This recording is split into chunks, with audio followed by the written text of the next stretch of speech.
샬롬 샬롬 샬롬 샬롬. 하나님 사랑합니다. 여러분 주 안에서 사랑합니다. 잠언 16장 말씀이죠. 16절에서 20절 말씀. 우리는 모두 겸손해져야 할 줄 믿습니다. 16절에 보니 지혜를 얻는 것이 금을 얻는 것보다 얼마나 나은고 명철을 얻는 것이 은을 얻는 것보다 더욱 나으니라. 악을 떠나는 것은 정직한 사람의 대로이니 자기 길을 지키는 자는 자기 영혼을 보존하느니라. 교만은 패망의 선봉이요 거만한 마음은 넘어짐의 앞잡이니라. 겸손한 자와 함께하여 마음을 낮추는 것이 교만한 자와 함께하여 탈취물을 나누는 것보다 나으니라.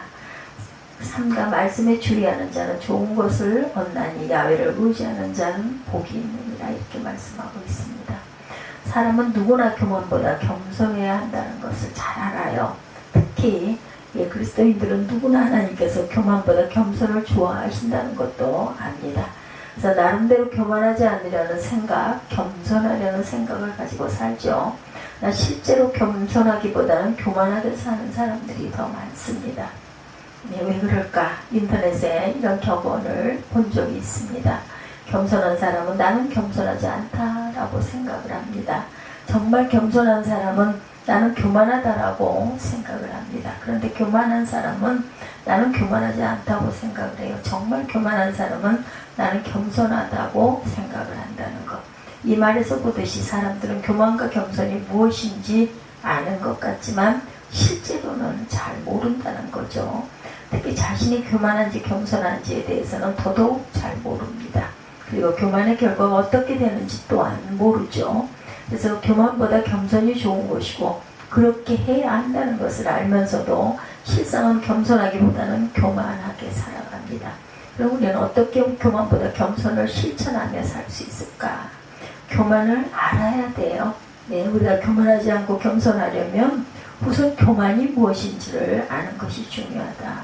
그러면 교만이란 무엇을 말하는 것일까? 우리말 사전에서는 잘난 체하며 뽐내고 건방집니다. 이렇게 정해놓고 있습니다. 이 말을 한자로 풀이를 해보면 교라는 말은 자신이나 자신의 행위에 도취되어 일으키는 거만함을 뜻합니다. 그리고 만이라는 말은 자신과 남을 비교하며 일으키는 거만함을 뜻해요. 그런 일반적으로 쓰이는 교만이라는 말은 자기 자신 또는 타인과의 관계에서 잘난 체하며 뽐내고 건방진 것을 말하죠. 대부분의 사람들이 교만이 이런 것이라는 것쯤은 압니다. 그리고 실제로 잘난 체하고 뽐내고 건방져 보이는 사람은 그렇게 많지가 않습니다. 그렇다면 정말 교만한 사람들이 별로 없는 것일까?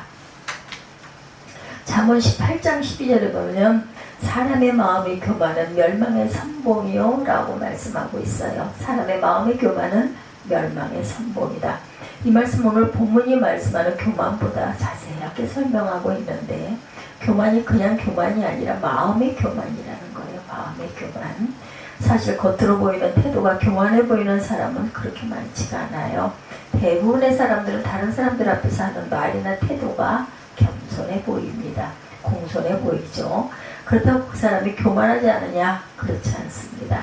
눈에 보이지 않는 마음이 교만한 사람들이 많기 때문에 그렇습니다. 교만이 문제가 되는 것은 태도의 교만이 아니라 마음의 교만이라는 것, 마음속의 교만이 가득한 것이 문제가 됩니다. 미국의 암센터 MD 앤더슨에서 32년 동안 재직해온 김의신 박사라는 분이 계세요.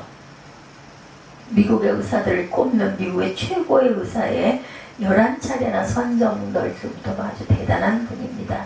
이분에게 기자들이 묻습니다. 가장 고치기 힘든 암 환자는 어떤 사람들일까요? 이분이 대답합니다. 의사, 교수, 변호사 그리고 검사 같은 사람들입니다. 이분에게 기자들이 다시 묻습니다. 가장 고치기 힘든 암 환자는 어떤 사람들입니까? 뭐라고 대답했겠어요? 여러분들? 마찬가지로 의사, 교수, 변호사, 검사 같은 사람입니다. 똑같이 대답을 합니다. 이들은 마음을 편하게 먹고 적극적으로 치료에 임하라고 말하면 잘 따르지 않습니다. 진단 결과와 앞으로 어떻게 치료가 진행될 것을 설명하면 속으로 나도 다 압니다 라고 생각을 합니다. 때로는 자기들 생각과 다르면 꼬투리를 잡고 따집니다. 그래서 약속이나 한 듯이 이런 사람들은 치료가 잘 안 됩니다. 이런 마음을 품고 있는 사람들이 있어요. 그 정도는 나도 알아. 이거 왜 이래? 그죠? 나 그렇게 취급당할 사람이 아니야. 알고 보면 너보다 나으면 낫지 못하지 않을걸. 이런 마음을 품고 있는 사람들, 그것이 교만한 사람들이다. 대부분의 사람들은 이런 마음을 품고 있으면서도 자신이 교만하지 않다고 생각을 합니다. 그저 겉으로 공손한 태도를 보인다고 자기가 겸손한 것으로 착각을 하죠. 이런 마음의 교만을 내려놓는 상태, 그것이 바로 겸손입니다. 그러면 성경에서는 교만을 무엇이라고 말씀하고 있을까? 사실 성경이 말씀하고 있는 교만은 이런 일반적으로 말하는 교만과는 관점이 다릅니다. 더 본질적이고 더 깊은 곳의 교만을 말하죠. 마음의 교만을 넘어서 영적인 교만을 말씀합니다. 성경이 말씀하고 있는 교만의 핵심은 하나님과의 관계에 있어요. 하나님께서 창조주시고 우리는 또한 피조물이죠. 하나님께서 왕이시고 우리는 그의 자녀들입니다. 이것이 하나님과 우리의 관계의 본질이다. 그런데 이런 관계를 부정하거나 무시하는 것, 그것이 바로 교만이라는 것. 우선 교만은 하나님의 뜻을 따르게 하지 않는 것을 말합니다. 피조물인데 창조주의 뜻을 따르게 하지 않는 것이다. 백성인데 왕의 뜻을 따르지 않으려 하는 거예요. 이런 교만은 이미 창세 초부터 시작이 되었어요. 창세기 3장 4, 5절을 보면 하와가 말하죠. 동산나무의 열매는 우리가 먹을 수 있으나 동산 중앙에 있는 나무의 열매는 하나님의 말씀에 너희는 먹지도 말고 만지도 말라. 너희가 죽을까 하노라 하셨느니라. 창세기 2장 16, 7절에 보면 하나님께서 하와에게 말씀하시죠. 동산 각종 나무의 열매는 내가 임의로 먹되 선악을 알게 하는 나무의 열매는 먹지 말라. 내가 먹는 날에는 반드시 죽으리라 하시니라. 죽을까 하노라가 아니라 반드시 죽으리라. 먹지 말라 하셨지 먹지도 말고 만지지도 말라고 말씀하시지 않았어요. 반드시 죽으리라 하셨지 죽을까 하노라고 말씀하지 않으셨습니다. 왜 이렇게 사실을 왜곡했을까? 우선 사단의 미혹이 있었어요. 창세기 3장 1절을 보면 사단이 하와에게 묻죠. 하나님 참으로 너에게 동산 모든 나무의 열매를 먹지 말라 하시더냐. 이 질문은 하나님의 말씀에 대한 문제제기를 유도하고 있습니다. 왜 선악을 알게 하는 나무는 먹지 말라고 했을까? 그 명령 속에 무슨 숨겨진 뜻이 있는 것이 아닐까? 우리는 이런 생각을 품게 됩니다. 하와가 그 질문에 흔들려요. 왜 하필이면 그 나무 열매만 먹지 말라고 하셨을까? 그 열매가 뭐 그렇게 대단하다고 먹으면 죽는다고 하셨을까? 그러자 사단이 특기를 발휘 합니다. 바로 음모론입니다. 너희가 그것을 먹는 날에는 너희 눈이 밝아져서 하나님과 같이 되어 선악을 알 줄 하나님이 아시니라. 창세기 3장 5절이죠. 그야말로 가짜 뉴스 페이크입니다. 하와 그 말에 속아서 하나님의 뜻을 거역하고 그만 그 열매를 따먹고 맙니다. 바로 이것이 교만이죠. 하나님의 뜻을 그대로 순복하고 따르면 될 텐데 거기에 문제를 제기하고 토를 달고 잘 따르려 하지 않습니다. 자기가 하나님의 피조물이라는 사실을 잊고 있는 것입니다. 자기가 창조주의 뜻을 판단하고 따르고 안 따르고를 결정할 수 있는 권한이 있는 것이라고 착각하고 있는 것이다. 다음으로 교만은 하나님을 무시하려는 것을 말합니다. 피조물인데 창조주의 뜻을 확인하지 않고 자기 뜻대로 하려는 것. 백성인데 왕의 뜻을 확인하지 않고 자기 멋대로 하려는 것. 결국 하나님을 하나님으로 인정하려 하지 않는 것입니다.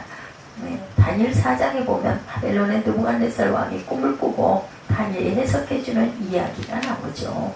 느부갓네살 왕이 희한한 꿈을 꾸었어요. 그리고 다니엘에게 해몽을 부탁합니다. 해몽의 내용은 하나님께서 느부갓네살 왕이 교만함으로 인해 사람들에게 쫓겨서 소처럼 풀을 먹고 들짐승 가운데 살게 하실 것이라는 것이었죠. 그리고 이것을 피하기 위해 자신의 죄와 사악함을 버리라고 그에게 조언합니다. 나 왕은 이런 조언을 듣고 무시하죠. 다니엘 4장 30절에 보면 나 왕이 말하여 이르되 더 큰 바벨론은 내가 능력과 권세로 건설하여서 이 큰 바벨론을 내가 능력과 권세로 건설하여 나의 도성으로 삼고 이것으로 내 위엄의 영광을 나타낼 것이 아니냐 하였더라. 하나님의 말씀을 무시했고 여전히 교만했던 것을 보입니다. 결국 느부갓네살 왕은 꿈 해몽의 예언대로 쫓겨나게 되죠. 바로 이것이 교만이다. 하나님의 말씀을 무시하고 듣고 무시하고 들으려고 하지도 않는 것, 하나님을 의식하지 않고 제멋대로 행동하고 자기 뜻대로 일을 추진합니다. 우리가 교만이 무엇인지를 잘 알아야 한다. 눈에 보이는 교만은 물론이고 마음의 교만을 또한 잘 알아야 할 것입니다. 더 나아가 영적인 교만을 또한 잘 알아야 할 것입니다. 무엇보다 내 마음의 교만이 있음을 알아야 된다. 특히 내 안에 영적인 교만이 있음을 잘 알아야 합니다. 그래 교만을 버리고 겸손으로 나아갈 수 있다. 교만의 결과를 또한 알아야 합니다. 우리가 교만하지 않고 겸손하려면 다음으로 교만의 결과가 무엇인지를 잘 아는 것이 중요하다. 교만은 그저 교만으로 끝나지 않습니다. 반드시 그 대가가 있어요. 본문 18절에 보면 교만은 패망의 선봉이요 거만한 마음은 넘어짐의 앞잡이입니다. 한마디로 말하면 교만은 그 사람 망하게 만들고 넘어지게 만든다는 거죠. 우선 넘어짐에 대해서 살펴보면 이 말은 성경 히브리어 원어 세베르라는 말을 번역합니다. 이 말은 몰락이나 파멸을 뜻하죠. 특히 높은 지위나 존경받는 자리에서 추락하는 것을 말합니다. 대표적인 예로 성경에 나오는 사울왕을 우리가 볼 수가 있죠. 원래 사울은 참 겸손한 사람이었어요. 사무엘이 하나님께서 사울을 왕으로 세우시는 뜻을 전하러 왔을 때 부끄러워서 숨었던 사람이죠. 왕이 된 후에 달라집니다. 그의 명 한마디에 무려 38만 명이 모인 것을 보고 우쭐대기 시작을 합니다. 블레셋과 전쟁에 앞서 제사를 드리러 성소에 갔다가 사무엘이 늦게 오자 자기가 번제를 지냅니다. 사무엘상 13장 13절에 기록되어 있죠. 사무엘이 사울에게 이르되 왕이 망령되이 행하였도다. 여기서 망령되다라는 말을 주목해 볼 필요가 있는데 하나님을 모독하고 무시했다라는 말이에요. 다른 말로 교만해졌다. 더 큰 문제는 아말렉과의 전쟁 때 나타납니다. 하나님께서 아말렉과의 전쟁에서 승리한 뒤에 사람과 소유도 다 진멸하라고 명하셨어요. 사울은 좋은 것들을 진멸하지 않고 빼돌렸어요. 하나님의 말씀을 대놓고 지키지 않습니다. 이제 돌이킬 수 없을 정도로 교만해졌습니다. 이후 몰락이 시작이 되죠. 하나님께서 그를 버리시겠다고 선언하세요. 자기 사위인 다윗을 시기하기 시작합니다. 그리고 악령에게 사로잡혀서 미쳐버리죠. 이제 노골적으로 자기 사위인 다윗을 죽이려고 달려듭니다. 결국 왕의 품위와 사명을 다 잃어버린 채 시기심과 질투의 화신이 되었고 귀신에 사로잡혀 추악한 모습을 보이고 말죠. 아주 이후에 블레셋과의 전쟁에서 처참하고 치욕스럽게 죽게 됩니다. 원래 사울은 겸손했던 사람이에요. 하나님께서 왕으로 높이 세우셨고 그러나 왕이 된 뒤 사람이 교만해져 버립니다. 그러자 몰락하기 시작하고 하나님께 버림을 받고 백성들도 등을 돌리고 인격도 파탄이 되고 결국 처참하고 치욕스러운 생활을 끝내고 말죠. 이것이 바로 교만의 결과, 패망의 선봉, 넘어짐의 앞잡이입니다. 교만은 우리를 넘어지게 만들고 영적으로 또한 넘어지게 합니다. 하나님 앞에 넘어지게 하고 하나님으로부터 멀어지게 만들고 심해지면 하나님과의 관계가 깨져버리게 만듭니다. 그리고 정신적으로 넘어지게 합니다. 늘 불안하게 하고 염려, 근심에 사로잡히게 합니다. 시기와 질투, 원망과 불평에 시달리게 합니다. 또한 사회적 존경도 잃어버리게 하고 지위도 빼앗기게 합니다. 우리가 이런 교만의 결과를 잘 알아야 할 것입니다. 다음으로 패망을 봅니다. 이 말은 성경 히브리어 원어 샤아와를 번역한 것이다. 발음이 좀 어려워요. 샤아와. 이 말은 파괴 또는 파멸, 마치 전쟁이 일어나서 폭격으로 도시가 파괴된 것처럼 철저하게 파멸된 상태를 말하죠. 역사 속에서 교만 때문에 패망한 예는 셀 수 없을 정도로 많아요. 그 중에 한 예로 나폴레옹을 들 수 있는데 나폴레옹은 전쟁 때마다 승리했고 황제가 된 뒤에 내 사전에는 불가능이 없다라고 기염을 토한 사람으로 유명하죠. 한 번은 영국을 굴복시키려고 영국과의 모든 교역을 금하는 대륙 봉쇄령을 내립니다. 그런데 러시아가 이에 따르지 않아요. 그 1812년에 64만 명을 이끌고 러시아를 공격합니다. 전문가들은 그해의 날씨가 예년에 비해 훨씬 더 추울 것이다 이렇게 조언해요. 철새가 다른 해보다 빨리 이동하고 있는 것을 포함해서 여러 가지 증거를 들면서 러시아 원정을 늦춰야 한다 이렇게 조언합니다. 나폴레옹은 듣지 않아요. 러시아를 깔보고 날씨와 상황도 무시합니다. 러시아는 절반도 안 되는 23만 명으로 맞섭니다. 10년과 도시를 불태우며 후퇴하는 청야 전술을 구사합니다. 그러면서 러시아 안쪽 깊숙한 곳으로 나폴레옹 군대를 유인하죠. 그때 전문가들의 예측대로 모진 한파가 밀려왔어요. 한파에 대비하지 못한 나폴레옹 군대는 추위에 떨어야 했고 너무 몰려온 탓에 보급이 늦어져 굶주림에 시달려야 했습니다. 결국 나폴레옹 군대는 퇴각을 합니다. 이때 많은 병사들이 전쟁하다 죽고 실종되고 추위와 굶주림에 죽어서 살아 돌아온 병사는 64만 명 중에 고작 2만 5천 명 정도밖에 없었다고 그래요. 결국 이 원정의 실패로 나폴레옹의 역사는 끝이 나게 되었죠. 교만한 사람은 결국 이렇게 망하게 된다. 다른 사람들의 말에 귀 기울이지 않기 때문이고 더 문제는 하나님의 뜻을 구하지 않기 때문이다. 계시록 2장 7절에 귀 있는 자는 성령이 교회들에게 하시는 말씀을 들을지어다. 이기는 그에게는 내가 하나님의 낙원에 있는 생명나무의 열매를 주어 먹게 하리라 이렇게 말씀하죠. 들을 귀를 가져야 합니다. 귀 있는 자는 들을지어다. 특히 하나님의 세미한 음성을 들을 귀를 가져야 한다. 교만한 사람의 결정적 특징은 들을 귀가 닫혀 있다라는 거죠. 영적인 농아들이라는 점이에요. 그래서 다른 사람들이 조언을 듣지 않고 무엇보다 하나님의 말씀을 듣지 않습니다. 그래서 그 결과는 패망한다. 교만이 무엇인지를 여러분들 잘 알아야 합니다. 그래야 교만보다 겸손할 수 있고 늘 공손한 태도를 보이며 살아야 할 것입니다. 그리고 마음속으로 다른 사람들을 존중하며 살아가야 합니다.